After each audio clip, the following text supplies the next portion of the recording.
नमस्कार, आप देख रहे हैं हमारा विशेष कार्यक्रम लक गुरु और मैं हूं आपके साथ रंजना सिंह राठौड़।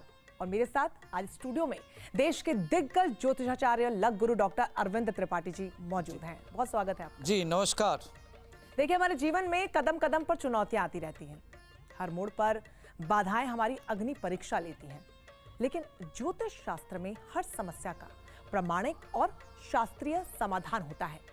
आपके जीवन में किसी भी मोड़ पर कोई भी अड़चन हो, चाहे नौकरी की परेशानी हो, शादी की समस्या हो, रोजगार हो या फिर रिश्ते हो, आपके हर सवाल का उत्तर लक गुरु के पास है।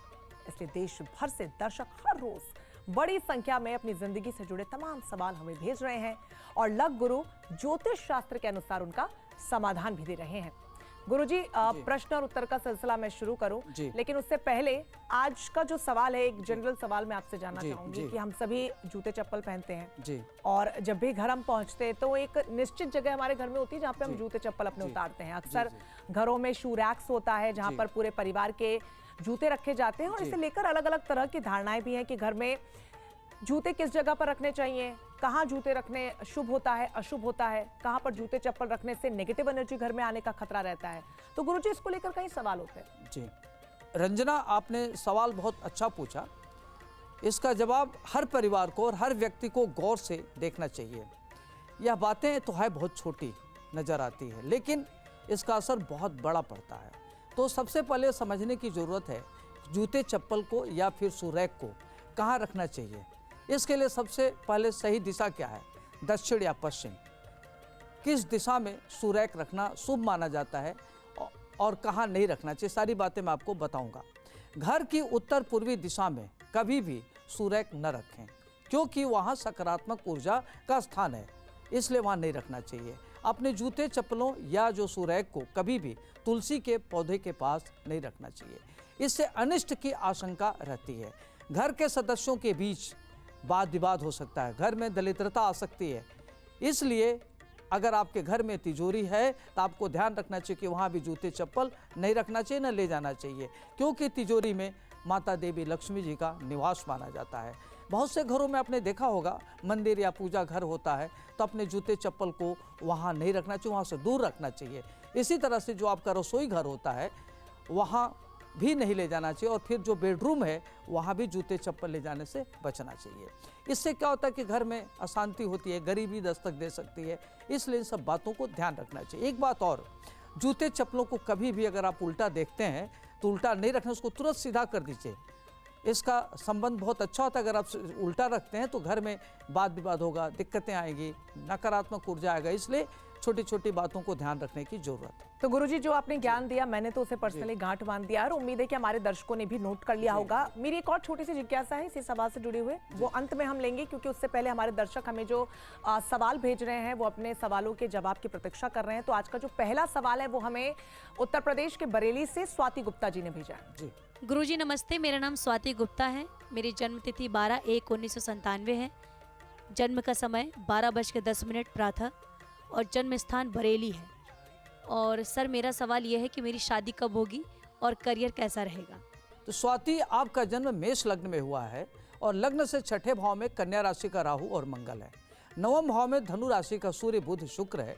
दसम भाव में मकर राशि का बृहस्पति जो नीच का होकर के बैठा है, और कुंभ राशि का चंद्रमा एकादश भाव में, मीन राशि का धनु और केतु द्वादश भाव में विराजमान है। इससे क्या होता है कि आपके खर्चे बहुत बढ़ जाएंगे, आपको चिंता बहुत रहती है, तो अपनी चिंता को कम करिए। वर्तमान में जो आपका समय चल रहा है, शनि की महादशा में शनि का अंतर चल रहा है, जो 6 मई 2027 तक चलेगा। यह कालखंड आपके लिए नौकरी के लिए, शिक्षा के लिए, करियर के लिए, चतुर्दिक विकास के लिए उत्तम चल रहा है। अपने समय का सदुपयोग करिए। और आपकी जो शादी का समय चल रहा है वह नवंबर 2025 से लेकर के नवंबर 2026 के मध्य होने की संभावना बन रही है।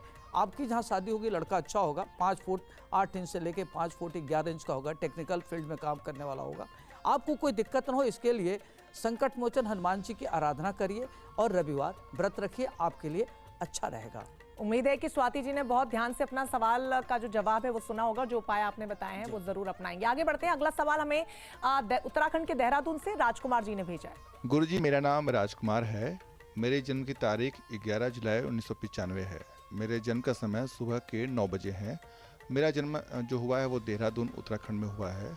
मेरा सवाल ये है कि मेरी सरकारी नौकरी कब लगेगी, और दूसरा सवाल ये भी है कि मेरी व्यापारिक स्थिति कैसी रहेगी। राजकुमार जी, देखिए आपका जन्म सिंह लग्न में हुआ है, दूसरे भाव में कन्या राशि का, और कन्या राशि का मंगल है, जिससे आप बहुत तीखा बोलते हैं, तो आप तीखा बोलना बंद करिए। तीसरे भाव में तुला राशि का राहु है, जो लोगों को बहुत एनर्जेटिक बनाता है। चौथे भाव में वृश्चिक राशि का गुरु, पंचम भाव में धनु राशि का चंद्रमा है। तो इस तरह के लोग बड़े इमोशनल होते हैं, सेंटिव होते हैं। अष्टम भाव में मीन राशि का शनि, और नवम भाव में मेष राशि का केतु, और एकादश भाव में मिथुन राशि का सूर्य, शुक्र एवं बुध विराजमान है, जो धन धान के लिए बहुत ही अच्छा है। आपकी आर्थिक स्थिति अच्छी होगी। वर्तमान में आपका समय जो चल रहा है वह 6 मई 2025 से लेकर के 6 मार्च 2026 तक है, जो चंद्रमा की महादशा में चंद्रमा का अंतर्दशा है। यह कालखंड नौकरी के लिए, व्यापार के लिए बहुत ही अच्छा है। इसमें आपका चौतरफा विकास होगा। अपने को ध्यान रखने की जरूरत है कि टास्क टारगेट ओरिएंटेड होकर कार्य करिए, और आपके कार्य में कोई दिक्कत न हो, इसके लिए आप क्या करिए कि फोकस होइए अपने टास्क पर, और ओम सोम सोमानवे इस मंत्र का जप करना आपके लिए अच्छा रहेगा। भगवान शिव की आराधना करें। बिल्कुल, नौकरियों से जुड़ा पंडित जी, जो गुरुजी जो सवाल आ रहे हैं सामने, जी। वो सबसे ज्यादा कॉमन देखने को मिल रहे हैं, क्योंकि जो लोग हैं वो अपनी नौकरी के लिए परेशान हैं। जी। और इसी सिलसिले में हमें अगला सवाल अजय तिवारी जी ने भेजा है, उत्तराखंड के बागेश्वर से। गुरुजी नमस्कार, मेरा नाम अजय तिवारी है। मेरी जन्म की तारीख 12 सितंबर 1999 है। मेरे जन्म का समय सुबह 10:03 का है, और मैं बागेश्वर उत्तराखंड से हूँ। सवाल मेरा ये है कि मेरी पत्नी से मेरी अनबन रहती है और पारिवारिक क्लेश भी रहता है। कृपया आप इसका समाधान बताइए। तो अजय जी, आपका जो जन्म है तुला लग्न में हुआ है, और वृश्चिक राशि का मंगल दूसरे भाव में होता है। एक तो आपकी वाणी बड़ा खराब होगी जब दूसरे भाव में मंगल होता है, तो ऐसे लोग बड़ा कटु भाषा का प्रयोग करते हैं। तो एक तो जो बात आपको अप्रिय लगे वो अपनी पत्नी के साथ इस तरह का व्यवहार न करें।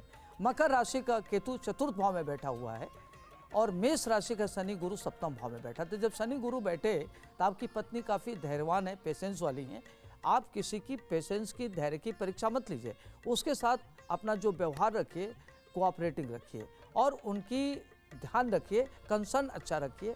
और कर्क राशि का राहु और शुक्र दसम भाव में, जो आपकी धन की स्थिति को अच्छा करेगा। एकादश भाव में सूर्य और बुध बैठा है, जो आपकी आर्थिक स्थिति से अच्छी होगी। कन्या राशि का चंद्रमा द्वादश भाव में है।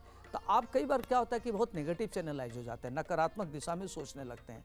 तो इसलिए आप नकारात्मक दिशा में न सोचें। वर्तमान में आपका गुरु की महादशा में गुरु का अंतर चल रहा है, जो पारिवारिक जीवन के लिए अब धीरे धीरे आपको अच्छा दिखने लगेगा, सुधार होगा। मंगल जो द्वितीय भाव में, उसके नाते आप बहुत कटु बोलते हैं, तो कटु भाषा का प्रयोग करने से बचिए। आपका समय ठीक चलेगा, और आप क्या करें कि भगवान विष्णु जी की आराधना करें। ओम नमो भगवते वासुदेवाय नमः, या श्री कृष्ण गोविंद हरे मुरारी, हे नाथ नारायण वासुदेवाय, इस मंत्र का जप करिए। और घर में कपूर जरूर जलाइए, जिससे आपके घर में शांति का माहौल हो। और पत्नी के प्रति कंसर्न रखिए, और आपके अंदर जो कन्फ्लिक्ट है उसको दूर करने की जरूरत है। अजय जी, जो कुछ ज्ञान अभी गुरुजी ने दिया है, उम्मीद है कि आपने सब नोट कर लिया होगा, और आपके जीवन में इससे समृद्धि आएगी और सुख शांति होगी। आगे बढ़ेंगे गुरुजी। अगला सवाल हमें हमारी दर्शक आलिया श्रीवास्तव जी ने भेजा है, पटना बिहार से। सर नमस्ते, मेरा नाम आलिया श्रीवास्तव है। मेरी जन्म तिथि 10/12/1999 है। मेरा जन्म स्थान पटना बिहार है, और मेरा जन्म का समय 8:40 सुबह का समय है। क्या मेरी नौकरी पुलिस में लगेगी? मेरा यही सवाल है, क्योंकि मैंने बहुत तैयारी कर ली, अभी तक मेरी नौकरी नहीं लगी है। आलिया, आपका जन्म मकर लग्न में हुआ है, और लग्न में आपका केतु और मंगल बैठा हुआ है। तो कहते हैं कि 1, 4, 7, 10 में अगर मंगल बैठा हो तो व्यक्ति को सरकारी नौकरी, उच्च पद प्राप्त होता है, और ख़ास तौर से उसको पुलिस या सेना में नौकरी लगती है। वहीं आपका चौथे भाव में गुरु और शनि है। 7वें भाव में कर्क राशि का राहु है। तुला राशि का शुक्र दसम भाव में बैठा हुआ है, जो विस्तार कराता है। वृश्चिक राशि का सूर्य और बुध एकादश भाव में बैठा है। धनु राशि का चंद्रमा द्वादश भाव में विराजमान है। तो देखा जाए तो जो ग्रहों की पोजीशन है बहुत अच्छी है। एक तो आपको पुलिस की नौकरी या सेना में जाने का प्रबल योग बन रहा है। वर्तमान में जो आपका समय चल रहा है, 1 फरवरी 2025 से लेकर के 1 जुलाई 2026 तक का चंद्रमा की महादशा में बुध का अंतर चल रहा है। यह कालखंड आपके लिए नौकरी के लिए बहुत ही अच्छा है। इसमें अगर आप नौकरी के लिए परीक्षा दे रही हैं, प्रतियोगी परीक्षा का, जिसमें आपका काल आ सकता है, आपका सिलेक्शन हो सकता है, तो समय आपका अनुकूल लिए हुए है। आपका एकाग्रता बढ़े, कोई दिक्कत न हो, इसके लिए आपको क्या करना है कि भगवान भोलेनाथ की आराधना करें, ओम नमः शिवाय मंत्र का जप करें, अच्छा रहेगा आपके लिए। बिल्कुल इन्हीं शुभकामनाओं के साथ कि आलिया जी की इस उपाय के साथ जल्द ही नौकरी लगेगी। आगे बढ़ेंगे, अगले हमारे दर्शक हैं रमेश चौधरी जी, जिन्होंने बागपत उत्तर प्रदेश से अपना सवाल भेजा है। प्रणाम गुरुजी, मेरा नाम रमेश चौधरी है। मेरी जन्म तिथि 6 अगस्त 2002 है। मेरा जन्म समय शाम के 5 बजे है। मेरा जन्म स्थान बागपत उत्तर प्रदेश है। मेरा सवाल आपसे ये है, क्या मेरा सिलेक्शन एयरफोर्स में होगा और मेरा भाग्य कैसा रहेगा? रमेश जी, जो आपका जन्म है धनु लग्न में हुआ है, धनु लग्न का स्वामी होते हैं देवगुरु बृहस्पति। तो इस तरह के जातक बड़े अच्छे होते हैं, देखने में सुंदर और स्मार्ट होते हैं। आपका वृष राशि का राहु छठे भाव में जो शत्रुहंता योग बनाता है, मिथुन राशि का चंद्रमा और शनि सप्तम भाव में बैठा हुआ है, कर्क राशि का मंगल और गुरु सूर्य अष्टम भाव में बैठा हुआ है, सिंह राशि का बुध नवम भाव में बैठा, जो व्यक्ति को बहुत भाग्यशाली बनाता है, कन्या राशि का शुक्र नीच का होकर के दसम भाव में, वृश्चिक राशि का केतु द्वादश भाव में विराजमान है। वर्तमान में जो आपका समय चल रहा है, शनि की महादशा में केतु का अंतर चल रहा है, जो 1 अप्रैल 2025 से लेकर के 9 जून 2026 तक है। यह कालखंड आपके नौकरी के लिए बहुत ही अच्छा अनुकूलता लिए हुए है। इसमें आपका भाग्योदय होगा और भाग्योदय के लिए जो बेस्ट समय है आपका 27वें वर्ष में होगा और उत्तरोत्तर आप प्रगति करेंगे।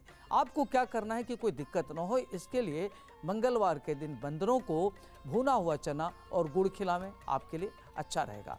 और हनुमान चालीसा का पाठ नियमित करिए, आपके लिए जो परेशानियां हैं समाप्त होगी।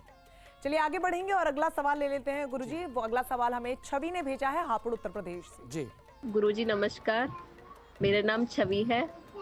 जन्म तिथि 13/5/2000 है। जन्म का समय 6:20 प्रातःकाल है। जन्म स्थान हापुड़ उत्तर प्रदेश है। और मेरा प्रश्न ये है, मेरा लाइफ पार्टनर कैसा होगा और शादी कब होगी? आपका जो जन्म है वह वृष लग्न में हुआ है और लग्न में वृष राशि का बुध और मंगल बैठा हुआ है।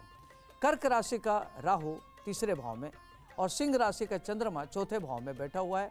मकर राशि का केतु नवम भाव में एवं मेष राशि का सूर्य गुरु और शनि आपके 12वें भाव में विराजमान है। वर्तमान में आपका जो समय चल रहा है, राहु की महादशा में राहु का अंतर चल रहा है जो 2026 तक रहेगा। यह कालखंड आपके वैवाहिक जीवन के लिए अच्छा है। इसमें आपका विवाह होने की प्रबल संभावना बन रही है और जो आपके पार्टनर होंगे वह टेक्निकल फील्ड का होगा, देखने में गुड लुकिंग और स्मार्ट होगा, मधुरभाषी होगा और स्वभाव का बहुत ही अच्छा होगा और आप लोगों में आपस में रिलेशंस बहुत अच्छे रहेंगे और शादी के बाद भाग्योदय का योग बन रहा है।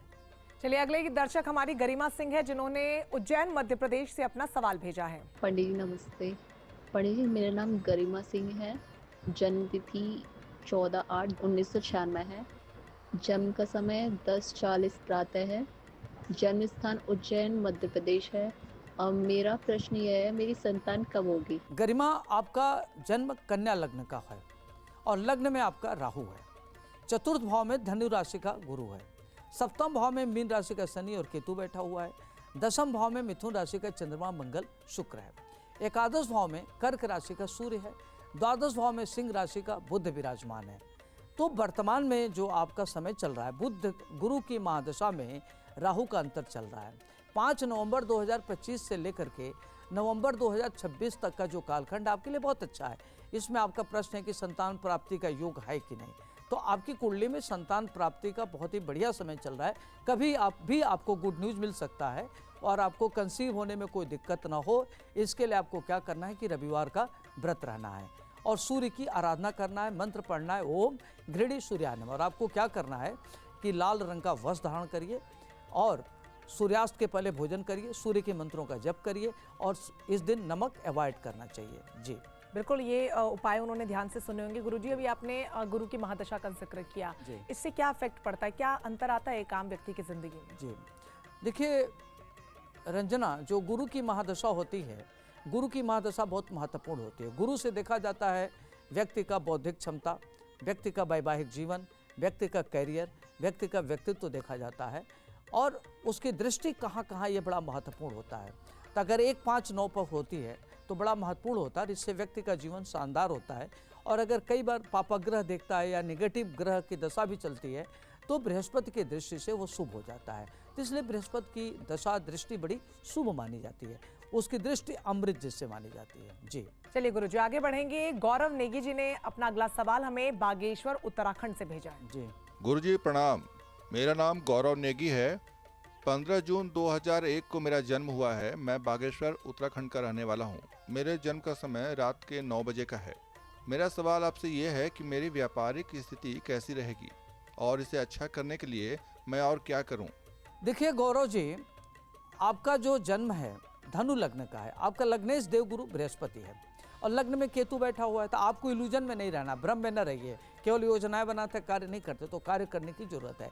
मीन राशि का चंद्रमा चतुर्थ भाव में बैठा हुआ है, जो मीन राशि पर शनि की 7.5 चल रही है। तो आपको ध्यान रखना है कि अपनी इच्छाओं पर नियंत्रण करें, तेज करके गाड़ी न चलावें और शनि की आराधना करें। मेष राशि का शुक्र पंचम भाव में, वृष राशि का गुरु और शनि छठे भाव में, जो शत्रुहंता योग बनाता है। 7वें भाव में मिथुन राशि का सूर्य, बुध, राहु और वृश्चिक राशि का मंगल आपका 12वें भाव में बैठा हुआ है। तो देखा जाए तो वर्तमान में जो आपकी कुंडली में ग्रहों की दशा चल रही है, शुक्र है। दैत्य गुरु शुक्राचार्य की महादशा में शुक्र का अंतर चल रहा है, जो बहुत महत्वपूर्ण है और 1 अगस्त 2027 तक चलेगा, जो व्यापारिक दृष्टिकोण से बहुत अच्छा है। इसमें आपका एक तो दाम्पत्य जीवन बहुत अच्छा होगा, जिंदगी बड़ी अच्छी चलेगी, लग्जरी वाली लाइफ होगी, पत्नी का सुख मिलेगा, व्यापार बहुत अच्छा होगा। और आपको क्या करना है कि आपके धन धान की कमी न हो। शुक्रवार के दिन श्री सूक्त का पाठ करने से आपकी माली हालत अच्छी होगी, व्यापार की स्थिति अच्छी होगी और आपका रोग और शत्रु परास्त होंगे। बिल्कुल गुरुजी, आपने सरल शब्दों में दर्शकों के जो जवाब थे उनके हल बताए, उपाय बताए, सभी प्रश्नों के उत्तर दिए और उनका मार्गदर्शन भी आपने किया। आपने जो उपाय बताए हैं वो आसान है, लेकिन उनका असर जीवन की दिशा पूरी तरीके से बदल सकता है और ये हमारे दर्शकों को शायद पता है, इसलिए गुरुजी वो अपने सवाल भी भेज रहे हैं। अब जल्दी से, जो शुरुआत में मैंने आपको कहा था कि मेरा एक सवाल बच गया है, उसका जवाब आप दे दीजिए, जिसकी चर्चा हम कार्यक्रम की शुरुआत में कर ही रहे थे गुरुजी। उसी से जुड़ा प्रश्न ये है कि बहुत से लोग जो हैं वो घर के मेन डोर, यानी कि जो दरवाजा अपना होता है घर का, वहीं पर ही अपने जूते उतार देते हैं और फिर अंदर आ जाते हैं। अक्सर मैं भी पर्सनली गुरुजी ऐसा करती हूँ। ऐसे में पूरे परिवार के जूते चप्पल मुख्य दरवाजे पर पड़े रहते हैं। तो क्या हम लोग जो ये सब कर रहे हैं, क्या ये शुभ है या अशुभ है? जी देखिए रंजना, वास्तुशास्त्र के दृष्टिकोण से जूते चप्पल को हमेशा सूर्य को मुख्य द्वार पर नहीं रखना चाहिए, क्योंकि यह सेहत के दृष्टिकोण से, नकारात्मक ऊर्जा के दृष्टिकोण से ठीक नहीं है, क्योंकि इससे घर में नकारात्मक ऊर्जा फैल जाती है और घर में कलह होता है। देखते होंगे घरों में विवाद होता है, आपस में रिश्ते बहुत अच्छे नहीं होते और ऐसा करने से आपकी घर की जो माता लक्ष्मी हैं वह नाराज हो जाती हैं, अप्रसन्न हो जाती हैं। ऐसे परिस्थिति में आपको आर्थिक नुकसान का सामना करना पड़ता है। तो मुख्य द्वार पर कभी भी सूरैक नहीं रखना चाहिए और करीब करीब इससे जो दूरी होती है 3 फीट की होनी चाहिए। और अगर आपके घर के मुख्य द्वार के पास सीढ़ी है तो उसके नीचे सूरैक नहीं रखें, नहीं तो वह घर के लिए ठीक नहीं है, उससे नकारात्मक ऊर्जा फैलती है। ऐसे परिस्थिति में जो ऊर्जा होती है घर की नकारात्मक होती है और घर में कलह विवाद होता रहता है, तो इससे बचना चाहिए। बिल्कुल गुरुजी, और आज तक जो हम सभी गलतियां कर रहे थे एकदम मुख्य द्वार पर अपने जूते खोलकर, वो आपने सुधार दी। तो ये कार्यक्रम अपने आप में बहुत खास है, क्योंकि जो दर्शक भी सवाल पूछ रहे हैं और जो छोटी छोटी गलतियां हम रोजमर्रा की जिंदगी में करते हैं जिससे कि हमारे जीवन में नेगेटिविटी आ जाती है, नकारात्मक ऊर्जा आती है, उसका हल गुरुजी दे रहे हैं। बहुत शुक्रिया गुरुजी आज के एपिसोड में तमाम सवालों के जवाब देने के लिए। तो आज के कार्यक्रम में बस इतना ही। आप भी लग गुरु से सवाल पूछ सकते हैं। आपको बस कुछ नहीं करना है, अपना नाम भेजना है, जन्मतिथि, जन्म स्थान के साथ भेजना है अपना सवाल। ऑडियो क्लिप बनाइए और हमें हमारे इस व्हाट्सएप नंबर पर भेज दीजिए। नंबर है 9355010002। इस पर आप अपने ऑडियो क्लिप को व्हाट्सएप करें और गुरुजी आपकी हर समस्या का समाधान आपको बताएंगे।